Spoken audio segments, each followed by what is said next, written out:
Қайырлы күн достар, сіздермен Айдана, менің каналыма қош келіпсіздер. Бүгін ешқандай пешті қажет етпейтін, өте жұмсақ әрі дәмді болып шығатын пломбир тортын жасайтын боламыз. Алдымен менің каналыма тіркеліп, видеоның соңына дейін қараңыздар, және де маған қолдау көрсетуді ұмытпаңыздар. Бұл торт алғаш жасағаннан өте дәмді болып шығады, сіздерге және отбасыңызға ұнайды деген ойдамын.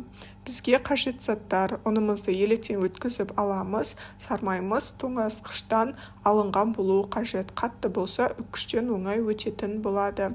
Үккіштен өткізіп болғаннан кейін ұн екеуін біріктіреміз, яғни крошка жасап аламыз.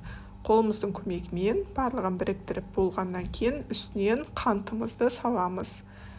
Оны да араластырып, біріктіріп аламыз. Сонымен біздің крошкаларымыз дайын. Енді бұны пісіруге кірісетін боламыз. Алдымен сковородкамызды қыздырып аламыз. Қатты қызып кетудің қажеті жоқ. Енді жаңа крошкаларды 3 бөлікке салып пісіріп аламыз. Бірінші бөлігін саламыз, және де қызарғанша араластырып тұрасыздар. Асты күйіп кетпеуі қажет. Осыған жақсылап назар аударыңыздар. Араластырамыз. Қызыл түске енген соң ыдысымызға салып аламыз. Және де қалған бөліктерінде дәл осылай етіп пісіретін боламыз. Келесі екінші бөлігін салып, оны да араластырамыз. Араластырып тұру қажет, себебі бұл өте тез піседі. Асты күйіп кетпеуі қажет. Бұны да аламыз. Енді тортымыздың кремін жасауға кірісеміз. Бізге қажетті зат 2 жұмыртқа, үстінен қантымызды салып, венчиктің көмегімен араластырып аламыз. Араластырып алғаннан кейін үстінен қаймақ қосамыз. Менде 20% қаймақ. Қаймағымызды салып аламыз. Оның үстінен 2 ас қасықпен жүгері крахмалын қостым. Крахмалды қосып болғаннан кейін барлығын тағы да бір келкі болғанша араластырып аласыздар. Енді бұны пешке қою болғанша араластырасыздар. Қою болған кезде үстінен сармай салып жібересіздер. Сонымен біздің креміміз дайын. Енді тортымызды жинауға кірісеміз. Крошкаларды 3 бөлікке бөліп саламыз. Бұл бірінші бөлігі. Астын тегістеп аламыз.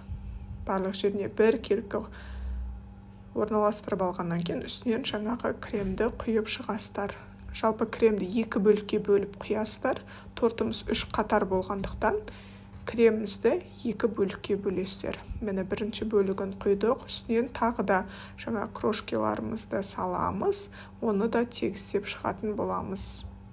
Тегістеп алғаннан кейін үстінен креміміздің қалған бөлігін барлық жеріне 1 келкі етіп құйып шығамыз.